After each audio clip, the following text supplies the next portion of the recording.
શિસ્તબદ્ધ કહેવાતી ભારતીય જનતા પાર્ટીમાં અત્યારે શું થઈ રહ્યું છે એ કદાચ મોવડી મંડળ પણ નહીં સમજી શક્યું હોત, કારણ કે આજે નારણ કાછડિયા સામે આવ્યા અને નારણ કાછડિયાએ ખુલીને વિરોધ કર્યો છે. અમરેલી લોકસભા બેઠક પરથી તેમની ટિકિટ કપાઈ અને ભરત સુતરિયા કે જેઓ કોંગ્રેસમાંથી આવ્યા હતા તેમને ટિકિટ આપતા હવે ચૂંટણીનું પરિણામ આવવાનું છે. લોકસભાની ચૂંટણી પતી ગઈ છે, પરંતુ લોકસભાની ચૂંટણીમાં અમરેલી બેઠક પર સૌથી ઓછું મતદાન થયું છે અને તેને જ લઈને નારણ કાછડિયાએ કહ્યું છે કે ભારતીય જનતા પાર્ટીમાં અન્ય પક્ષના લોકો આવે છે, સવારે તેમને સ્વીકારવામાં આવે છે, બપોર બાદ તેમને કોઈ પદ આપવામાં આવે છે અને બીજા દિવસે સવારે તેમને ટિકિટ મળી જાય છે. અને તેના કારણે જે સંદિષ્ટ કાર્યકર્તાઓ છે ભારતીય જનતા પાર્ટીમાં વર્ષોથી પાર્ટી માટે જે કાર્યકર્તાઓ કામ કરી રહ્યા છે તે લોકોમાં ચોક્કસથી નારાજગી જોવા મળે છે અને તે લોકોની નારાજગી અત્યારે ઉડીને આંખે વળગી રહી છે.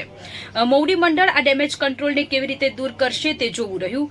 આ સાથે માણાવદર વિધાનસભાની પેટા ચૂંટણીમાં ભારતીય જનતા પાર્ટીએ અરવિંદ લાડાણીને ટિકિટ આપી હતી.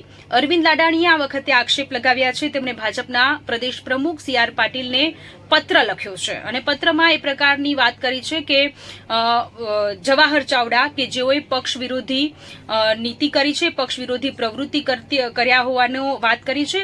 જવાહર ચાવડાના દીકરાએ એક બેઠકનું આયોજન કર્યું હતું અને આ બેઠકમાં 800 થી 1000 જેટલા કાર્યકર્તાઓને બોલાવવામાં આવ્યા હતા અને તેમાં કહ્યું હતું કે ભાજપ વિરોધી મત આપવા માટેનું આહવાન કર્યું હતું, જેને લઈને અરવિંદ લાડાણી અત્યારે સામે આવ્યા છે. ભારતીય જનતા પાર્ટીમાં આ કોઈ પહેલી વખત નથી કે આવી રીતે વિરોધના સૂર ઉડ્યા હોય. વડોદરાથી વિરોધના સૂર સામે આવ્યા હતા અને માણાવદર સુધી આ વિરોધના સૂર ઉઠ્યા છે. સુરેન્દ્રનગરમાં પણ વિરોધ થયો હતો, રાજકોટમાં પણ પરસોત્તમ રૂપાલાનો વિરોધ થયો. આ વખતે અમરેલીમાંથી પણ આ પ્રકારની સ્થિતિ જોવા મળી રહી છે, જેને લઈને કોંગ્રેસ દ્વારા પણ નિવેદન આપવામાં આવી રહ્યું છે. કોંગ્રેસના જેનીબેન ઠુબ્બર અને મનીષ દોશીએ નિવેદન આપ્યું. જેનીબેને કહ્યું કે ભારતીય જનતા પાર્ટીમાં હજુ પણ ઘણો અસંતોષ છે. આવનાર સમયમાં આ અસંતોષ સામે આવી શકે છે અને આ સાથે તેમણે ભારતીય જનતા પાર્ટીમાં જે નેતાઓ છે કે જે લોકોને અસંતોષની અનુભૂતિ થતી હોય તે લોકોને પર બહાર આવી અને બોલવા માટેની તેમણે વિનંતી કરી છે.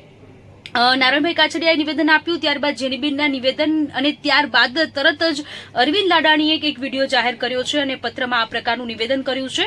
હવે ભારતીય જનતા પાર્ટી માટે ડેમેજ કંટ્રોલ કરવું એ ખૂબ જ જરૂરી છે. સી.આર. પાટીલની અધ્યક્ષતામાં અત્યારે ગુજરાતમાં ભારતીય જનતા પાર્ટીનું મોવડી મંડળ છે.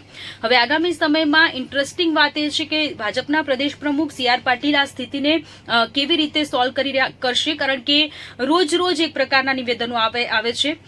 દિલીપ સંઘાણીએ પણ નિવેદન આપ્યું હતું, જયેશ રાદડિયાએ પણ નિવેદન આપ્યું હતું અને ભારતીય જનતા પાર્ટીનો આ આંતરિક વિખવાદ કે જે આપણે સૌએ ક્યારેય જોયેલો નથી.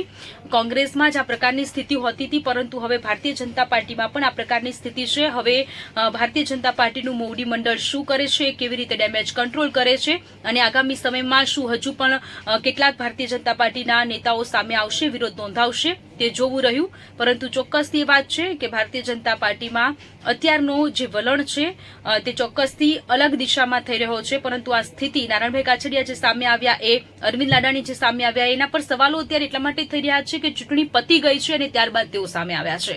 જો ચૂંટણી પ્રચાર વખતે પણ તેઓ સામે આવી શકતા હતા અને આ રીતે બોલી શકતા હતા, પરંતુ અત્યારે વિચારવા જેવી એ બાબત છે કે ચૂંટણી પતી ગયા પછી શા માટે આ લોકો સામે આવ્યા છે. પરિણામને તો હજી ઘણી બધી વાર